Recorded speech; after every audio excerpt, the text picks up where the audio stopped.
നമസ്കാരം. Raf talks ഫുട്ബോളിലേക്ക് ഏവർക്കും സ്വാഗതം. ഇന്നലെ സ്പാനിഷ് സൂപ്പർ കപ്പിൽ നടന്ന ഫൈനൽ മത്സരത്തിൽ ഒരു നാണം കെട്ട തോൽവിയാണ് FC ബാഴ്സലോണയ്ക്ക് ഏറ്റുവാങ്ങേണ്ടി വന്നത്.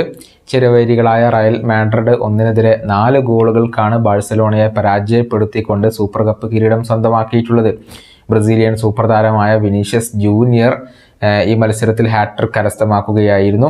അതുപോലെ തന്നെ ശേഷിച്ച ഗോൾ റോഡ്രിഗോ നേടുകയായിരുന്നു. മത്സരത്തിൻ്റെ ആദ്യ പകുതിയിൽ തന്നെ 3 ഗോളുകൾ വഴങ്ങിയതോടെ FC ബാഴ്സലോണ ഈയൊരു മത്സരത്തിൽ പരാജയം സമ്മതിച്ചിരുന്നു. ഈ സീസണിൽ മോശം പ്രകടനമാണ് ബാഴ്സലോണ നടത്തിക്കൊണ്ടിരിക്കുന്നത്. അതിനു പുറമെ ഈ വലിയ തോൽവിയും ഇപ്പോൾ കാര്യങ്ങളെ വഷളാക്കിയിട്ടുണ്ട്. അതുകൊണ്ട് തന്നെ പരിശീലകനായ ചാവിക്ക് ഇപ്പോൾ വലിയ രൂപത്തിലുള്ള വിമർശനങ്ങൾ ഏൽക്കേണ്ടി വരുന്നുണ്ട്. എന്നിരുന്നാലും ഈ പരിശീലകൻ വളരെയധികം ആത്മവിശ്വാസത്തിലാണ്. ബാഴ്സയെ മുന്നോട്ട് കൊണ്ടുപോകാൻ പറ്റിയ ആൾ താൻ തന്നെയാണ് എന്നാണ് ചാവി വിശ്വസിക്കുന്നത്. മത്സരശേഷം അദ്ദേഹം പറഞ്ഞ കാര്യങ്ങൾ ഇങ്ങനെയാണ്: വരുന്ന എല്ലാ വിമർശനങ്ങളും സ്വീകരിക്കാൻ ഞാൻ തയ്യാറായിട്ടുണ്ട്. അതിൽ എനിക്ക് പ്രശ്നങ്ങളൊന്നുമില്ല. കാരണം ഈ പ്രൊജക്റ്റിൽ ഞാൻ വിശ്വസിക്കുന്നു, ഞാൻ എന്നിൽ സ്വയം വിശ്വസിക്കുന്നു, എൻ്റെ താരങ്ങളിൽ വിശ്വസിക്കുന്നു. ഇതെല്ലാം മാറ്റിമറിക്കാൻ ഞങ്ങൾക്ക് കഴിയും. ഇനിയും 3 കിരീടങ്ങൾ ഈ സീസണിൽ അവശേഷിക്കുന്നുണ്ട്. ഇത് കനത്ത തിരിച്ചടിയൊക്കെ തന്നെയാണ്. പക്ഷേ സ്പോർട്സിൽ ഇതൊക്കെ സാധാരണമായ കാര്യമാണ്.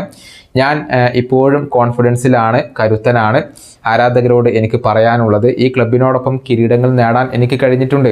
കഴിഞ്ഞ വർഷം നമ്മൾ ഈ കിരീടം തന്നെ നേടിയതാണ്. അപ്പോൾ പുതിയ യുഗം ആരംഭിച്ചു എന്ന് നമ്മൾ കരുതി. പക്ഷേ നമ്മളൊന്ന് റീസെറ്റ് ചെയ്യേണ്ട സമയമായി. കിരീടങ്ങൾക്ക് വേണ്ടി ഇനി നമുക്ക് പോരാടണം. ഇതാണ് FC ബാഴ്സലോണയുടെ പരിശീലകൻ ഇപ്പോൾ പറഞ്ഞിട്ടുള്ളത്. ലാലിഗയിൽ 4-ാം സ്ഥാനത്താണ് ബാഴ്സലോണ ഇപ്പോൾ ഉള്ളത്. 1-ാം സ്ഥാനക്കാരുമായി 8 പോയിന്റിന്റെ വ്യത്യാസം അവിടെയുണ്ട്.